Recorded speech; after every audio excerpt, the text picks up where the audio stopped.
These are kind of sad poems, but I'm just going to kick them off. Yeah, thank you, thank you. So these are all exercises from a class I took with Sally Rosen Kindred. Her book, Where the Wolf, is a book you should all buy and read. She's so underrated as a poet. She's a fantastic teacher.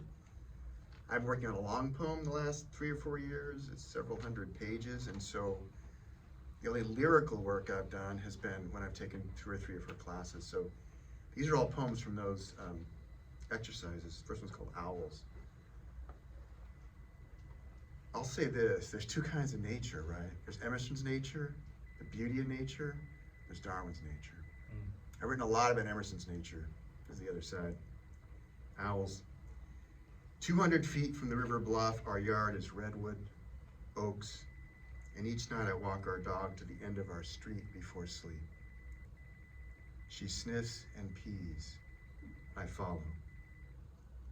The white moon rises beside us, and the great horned owl booms from the blackness of the trees. In the afternoon, the morning does call one to the other, tree to tree, hypnotic, throbbing.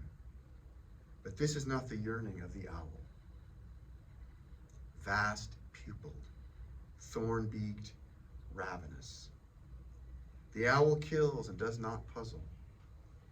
Its daily declaration the shatter of the grazing hare's spine. In darkness, the owl falls soundless, a diagonal brush, wings wide and pressing, its outstretched grasp stronger than a man's. In darkness, the owl swallows the living body whole, then coughs up a cocoon of bones for the waking world to grieve. Told you they weren't happy. Actually, that's the happiest one. Maybe. These are kind of confessional, which I didn't used to do, but I started doing it in Sally's courses. So this poem's called Third Wife, and it's a ripoff of everything I've loved in Robert Frost, and not half as a tenth as good. Though I cut the corn stalks flush to the ground last autumn, the spading fork turned only dirt when I went to weed the beds this spring. And when the sifted earth was ripe with chicken dung, warm with peat, my short-handled shovel again turned earth a foot deep, more.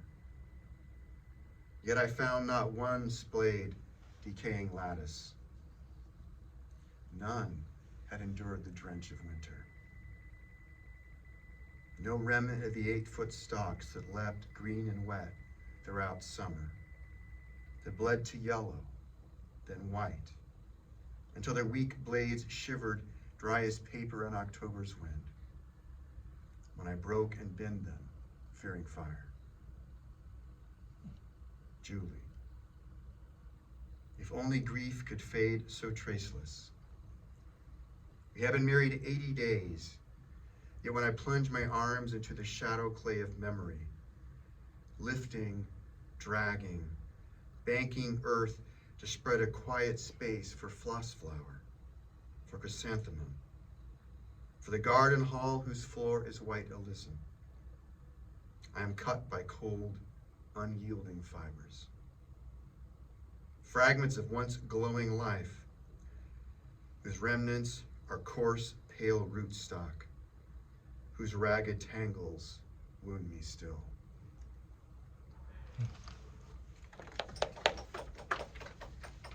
It gets worse.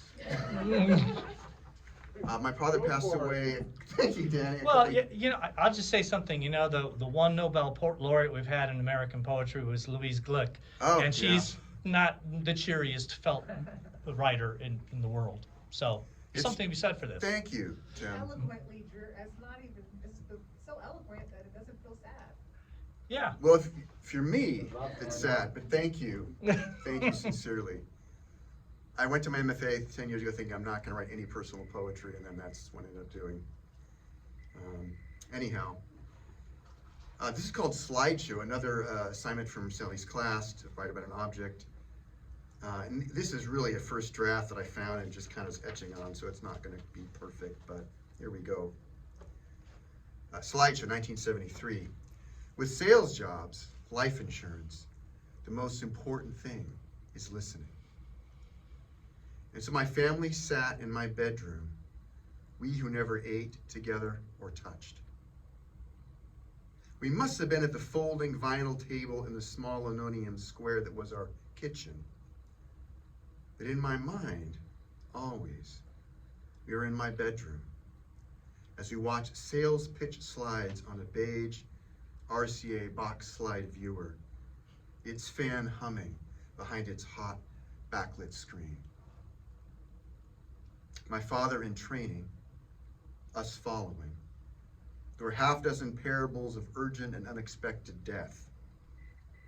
The meeting in the wide-tied agent's office, the agreement at the kitchen table, then the heart attack at home. The fingers curled against the husband's chest, the unpurchased or neglected policy, and the young, grieving, and destitute wife. My boy's heart spun in slipstream terror. My father talked to himself then as now. My mother only dreamt the first month or two that he would keep the job. The brief corporate elation, the white shirt and tie, and a key to the washroom. My brother and I hopeful that our apartment's long electric storm might cool. After the slides, my father read his lines, pretending we were his clients. But an hour later, I find my father alone in our apartment hallway, chuckling far down his mind, scowling, grimacing, muttering, the sky of his face blown dark. His mind flown and flying like a blackbird trapped inside a church, its frantic wings flailing, its singular instinct away from the people, waving it towards the open door or window. The bird must go up and out, but the ceiling is fluorescent bars, drywall and timber and hallucinatory skylight that the bird's skull thuds against, again, beyond the beckoning adults and children, each infected by the death door terror of the bird, each wincing at the bright liquid line on the bent wing as the blackbird rests and flails.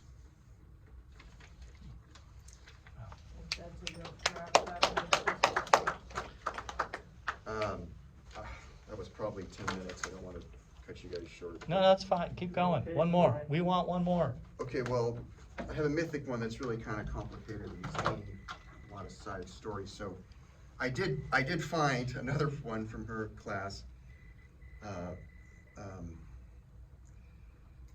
I only been able to find these because they were in emails to friends. Like, it's really nervous to have a computer that's dying and has all these poems on it. The assignment here was to do, I guess, what you call like a blank space poem. I think of it kind of like a caesura poem. So you have a few words in a space, few words in a space. And I never been a fan, particularly when I see that. I mean, some are okay, but I'm really pretty old school. But I wrote this poem in that style. And it's called Chant in Our Garden at Springtime. Let the hyacinth, damp from rain, beside the coiled garden hose, gray with dust, burst.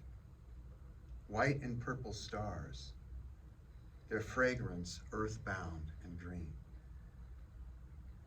Let the daffodils gush, gold cups, white linens or sun yellow petals, orange mouth, and always bright blades attending. Let the freesia's breath lift to warm afternoons, faint mint, honey. May it tend and soothe my anxious, hesitant heart. Let the tall, pale grass, unmoved through winter, bend and hush under the last of April's storms, as when children bow to the advancing, to the retreating sea. Thank you, guys. Nice.